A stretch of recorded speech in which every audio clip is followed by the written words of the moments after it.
നമസ്കാരം, ഞാൻ Rakesh M G. കഴിഞ്ഞ ദിവസം ഞാനൊരു വീഡിയോ ചെയ്തിട്ടുണ്ടായിരുന്നു. വാഹനത്തിൻ്റെ ക്ലച്ച് ഒട്ടിപ്പോയി കഴിഞ്ഞാൽ, അതായത് വെള്ളത്തിൽ കൂടെ ഓടി കഴിയുമ്പോഴത്തേക്കും നമ്മൾ വാഹനം വീട്ടിൽ കൊണ്ട് പാർക്ക് ചെയ്ത് കഴിയുമ്പോൾ സ്വാഭാവികമായിട്ട് അടുത്ത ദിവസം രാവിലെ വാഹനം സ്റ്റാർട്ട് ചെയ്ത് കഴിയുമ്പോഴത്തേക്കും ഒരൊറ്റ ഗിയർ വീഴത്തില്ല. ഗിയറിലിടാൻ നോക്കുമ്പോഴത്തേക്കും ഗിയർ ഇടാൻ സാധിക്കത്തില്ല. ക്ലച്ച് ചവിട്ടി കഴിഞ്ഞാലും ഗിയർ ഇടാൻ സാധിക്കത്തില്ല. അപ്പോൾ അത് എന്തുകൊണ്ടാണ് സംഭവിക്കുന്നത് എന്നതിനെക്കുറിച്ചൊരു ഡീറ്റെയിൽഡ് വീഡിയോ ചെയ്തിട്ടുണ്ടായിരുന്നു. അതിനകത്ത് നമ്മുടെ ഒരു സബ്സ്ക്രൈബർ ചോദിച്ചിട്ടുണ്ടായിരുന്ന ഒരു ചോദ്യത്തിനുള്ളൊരു ഉത്തരവാണ് ഞാൻ തരാൻ പോകുന്നത്. അതായത് ഇത് ശരിക്കും ഡെമോൺസ്ട്രേറ്റ് ചെയ്ത് ഞാൻ അതിനകത്ത് കാണിച്ചിട്ടില്ല. ഞാൻ ജസ്റ്റ് ഇപ്പോൾ എല്ലാവർക്കും ഒന്ന് കാണിച്ചു തരാം. ഇത് ചോദിച്ചിരിക്കുന്നത് കെ രജനീഷ് കുമാർ നായരാണ് ചോദിച്ചിരിക്കുന്നത്. ചോദ്യം ഇങ്ങനെയാണ്: hello Rakesh ji, good evening. I have a doubt that vehicle in off condition and pressing the clutch and engaging in first gear after have to take foot off from the clutch and starting is it you are saying in the video. Please do a practical video on this video. Thank U.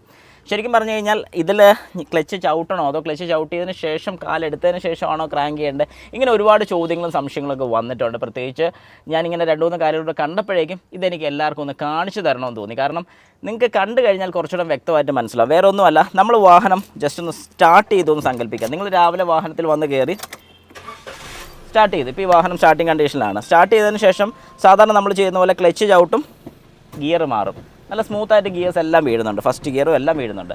പക്ഷേ ഇപ്പം ഞാൻ വാഹനത്തിൻ്റെ clutch apply ചെയ്യുന്നില്ല. ഞാൻ ക്ലച്ചിൽ നിന്ന് കാല് മാറ്റി, ഇനി ഞാൻ ഗിയർ ഇടാൻ നോക്കുകയാണ്. ഗിയർ വീഴത്തില്ല, ഫസ്റ്റ് ഗിയർ വീഴത്തില്ല. റിവേഴ്സ് ഇട്ട് കഴിഞ്ഞാൽ ഒരു പല്ലൊരെന്ന് ഒച്ച വരും.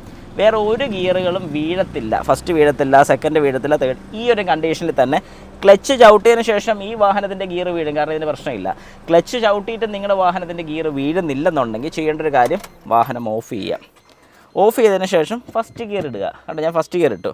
എന്നിട്ട് ക്ലച്ച് ചവിട്ടി പിടിച്ചോണ്ട്, ഓർത്തോണം, ക്ലച്ച് ചവിട്ടി പിടിച്ചോണ്ട് വാഹനം സ്റ്റാർട്ട് ചെയ്യുക. അപ്പോൾ അന്നേരം എന്ത് സംഭവിക്കുമെന്ന് ചോദിച്ചു കഴിഞ്ഞാൽ, ഈ വാഹനം ശരിക്കും പറഞ്ഞാൽ ക്ലച്ച് ചവിട്ടിയാലും ക്ലച്ച് ചവിട്ടാത്തൊരു ഫീലാണ് അവിടെ നടക്കുന്നത്. അതായത് ക്ലച്ച് വിട്ടു പോരുന്നില്ല, ക്ലച്ച് ഫ്ലൈ വീലേ തന്നെ പിടിച്ചിരിക്കുക. അന്നേരം വാഹനത്തിൽ എന്ത് സംഭവിക്കുമെന്ന് ചോദിച്ചാൽ നിങ്ങളിപ്പോൾ ശ്രദ്ധിച്ചോണം, ഈ കാര്യമായിരിക്കും അന്നേരം സംഭവിക്കുന്നത്. ഇങ്ങനെ വാഹനം മുമ്പോട്ട് പോകും. അതായത് സംഭവം എന്താണ് അവിടെ നടന്നതെന്ന് ചോദിച്ചു കഴിഞ്ഞാൽ, ക്ലച്ച് ഒട്ടിയിരിക്കുകയാണ്, ആ ഡ്രൈവ് നേരെ ഗിയർ ബോക്സിലോട്ട് പോകുന്നുണ്ട്. ഫസ്റ്റ് ഗിയർ ഇട്ടുകൊണ്ടാണ് ഇങ്ങനെ സംഭവിച്ചത്. അപ്പോൾ നിങ്ങൾ ചെയ്യേണ്ടത് തന്നെ, ഇങ്ങനെ ഒന്ന് ഫ്രണ്ടിലോട്ട് 2 വട്ടം, നേരെ റിവേഴ്സ് ഗിയർ ഇടുക, പുറകോട്ട് ഒരു 2 വട്ടം, ഇങ്ങനെ ഫ്രണ്ടിലോട്ടും ബാക്കിലോട്ടും. പക്ഷേ ഒരു കാര്യം നിങ്ങൾ ശ്രദ്ധിച്ചോണം, നിങ്ങളുടെ വാഹനത്തിൻ്റെ ബാറ്ററി കണ്ടീഷൻ മോശമാണെങ്കിൽ ഈ പരിപാടി ചെയ്യാൻ പോകണ്ട, പണി പാളും. ബാറ്ററി കണ്ടീഷൻ ഓക്കെ ആണെങ്കിൽ ഉറപ്പായിട്ട് ഈ പറഞ്ഞ കാര്യം ചെയ്ത് കഴിഞ്ഞാൽ നിങ്ങളുടെ വാഹനത്തിൻ്റെ ക്ലച്ച് വിട്ടു പോകുന്നതായിരിക്കും.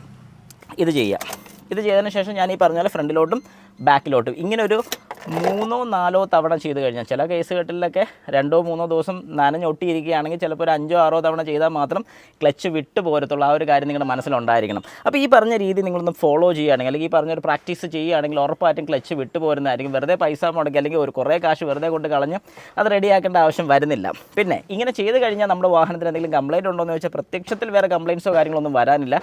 പക്ഷേ ക്ലച്ച് അങ്ങനെ ഒട്ടിയിരുന്ന് പോയതുകൊണ്ട് ചിലപ്പം ക്ലച്ചിന് പ്രോബ്ലം വരാനുള്ള ചാൻസ് ഉണ്ട്.